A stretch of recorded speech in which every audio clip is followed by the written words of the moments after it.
Hello there. This is Granville from the Elim Church, Sunderland, with your morning devotion. I got to thinking the other day about the things that people say when they're in prayer and they're passionate about prayer and talking to God, and particularly in the setting where there's audible prayer at church. I remember a dear man, a miner, Sam, who'd had a wonderful conversion, had become a Christian in the most difficult of circumstances, and was overjoyed at his Christian experience. And Sam would pray things like, "Lord, I'm so happy this morning that I could kick a tin down the road." Or he'd say something like, "Lord, my basket is full of eggs and not one of them is broken." Or he would say, "Lord, I've come to the filling station this morning." Sam was passionate and genuine. And one of the touching things about Sam was you could go to where Sam had been sitting and kneeling at a prayer meeting, and on the floor would be a wet patch where Sam had wept in prayer. That was Sam. I remember another lady who prayed something like this. She said, "Lord, there's an ocean to swim in. Please forgive me that I'm playing with pebbles on the beach."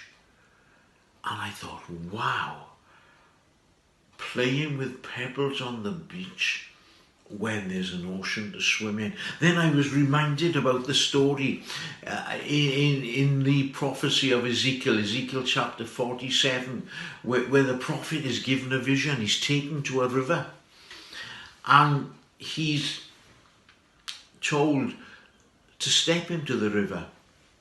So he steps into the river and there's water up to his ankles. He goes a bit further, it's up to his knees.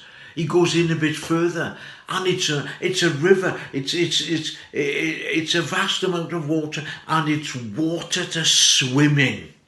And the amazing thing about this river that was wherever it went, wherever it touched, it brought forth life. All the way along the riverbank, there was life. There was an abundance of fish. There was an abundance of greenery as the river of God, this ocean of God, flowed, and the prophet swam in it.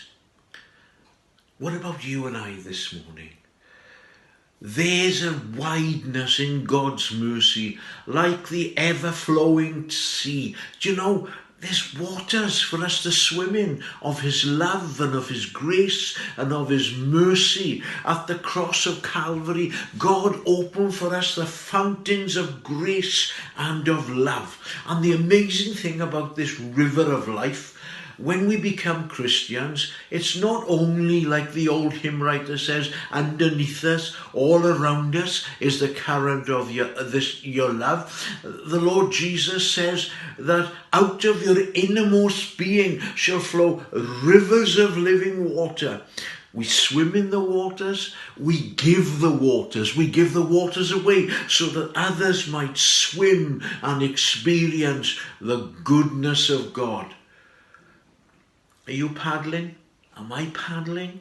Are we just playing with pebbles on the beach when there's an ocean to swim in?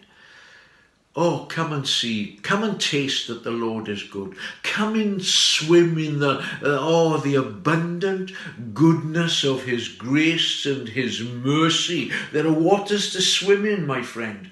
Waters of God's grace and of God's love. Are you playing with pebbles on the beach? Are you paddling? Are you failing to go in deeper? Come to the waters. There is a vast supply. There is a river that never shall run dry. God bless you.